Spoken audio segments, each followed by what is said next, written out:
TheCatofWar recently made a very interesting video talking about whether interactive features serve a purpose within CSGO maps. These could include physics-based items, destructible scenery, and things such as working lifts. Do they belong in CSGO? I think the answer is most definitely a yes, but also a no. Bear with me, it doesn't serve a place in competitive play. Valve wants CSGO to be a viable esport, and random, unlikely events will only get in the way of this goal. Just look at the train on Overpass and how it could have stopped Nothing's grenade and changed the outcome of the entire game. And this was just one small, incredibly unlikely thing. Imagine the maps were full of things like this. The question is where you draw the line. What counts as a gameplay feature and what gets in the way of it? I suspect that the community will be split on this issue, since these features can encourage interesting tactics and counter-tactics of their own. With the train on Overpass, I believe a decoy could be used to block it, stopping it from getting in the way of thrown Molotovs. It's pretty cool to think that teams have practiced next level stuff like this, but is that what CSGO is about, or is it simply distracting players from the core gameplay?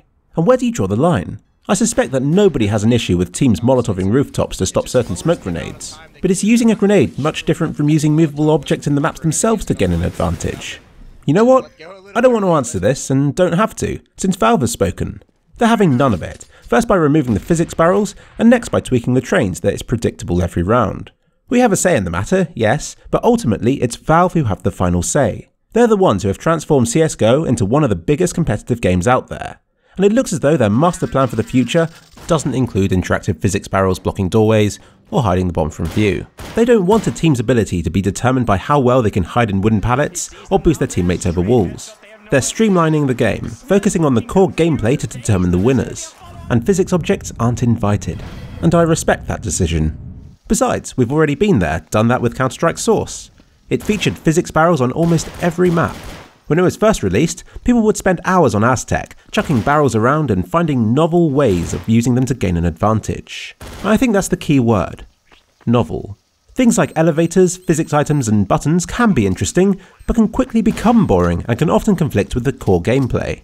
Remember Havana? I still don't know that map. It would randomly open and close doors at the beginning of every round, making the layout different every time you played it. It was horrible, confusing, and didn't work well at all. But I think that it's a mistake for Valve to remove support for these things completely. Just because it doesn't fit in with competitive play, it doesn't mean that it doesn't serve a purpose. CSGO is a big game, and many small sub-communities have developed around it. Look at the surf, bunny hop, and other minigames.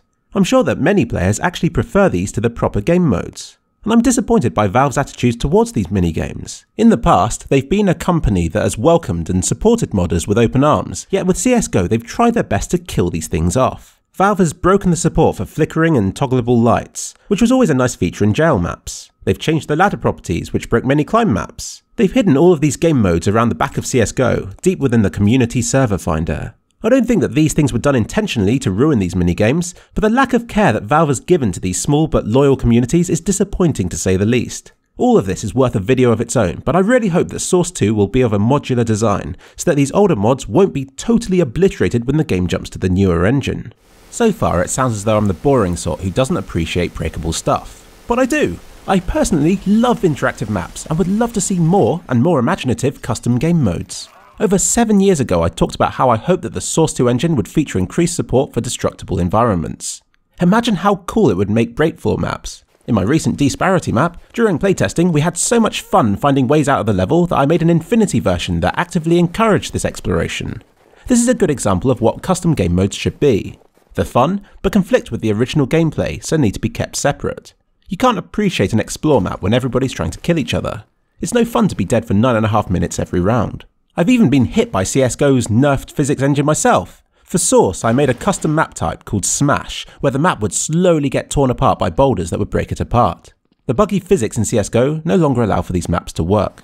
In fact, the way that CSGO is headed directly conflicts with my childhood dreams. As a teenager, I saw physics being implemented into games such as Half-Life 2. It was my dream to be like James Bond, using small details in the environment to give me the advantage over my foes.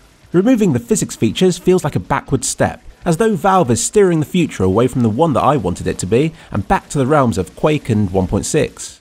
I used to walk around CSS maps, dreaming of how exciting they would be in the sequel, which would hopefully support countless new opportunities for destruction and customization. And yet, all we got were skins. So here we are, with the backward step that is CSGO.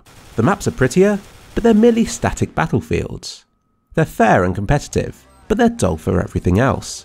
Bunny hopping across dust or boosting players into the skybox remain some of my favourite memories from my times on CSS, and I miss them, but they don't serve a place in competitive CSGO. More isn't necessarily better, and Valve thinks that it's better for CSGO to have fewer but better developed gameplay elements than to rely on cheap tricks to add complexity to the game. And given the game's success, I'd say that they're right. Interactive maps may one day be an important feature within a competitive game, but I doubt that it will be CSGO. Perhaps Battlefield, Arma, or Rainbow Six. CSGO is CSGO. Love it or hate it, it's here to stay in its current form, and I doubt that the official maps will become more interactive anytime soon.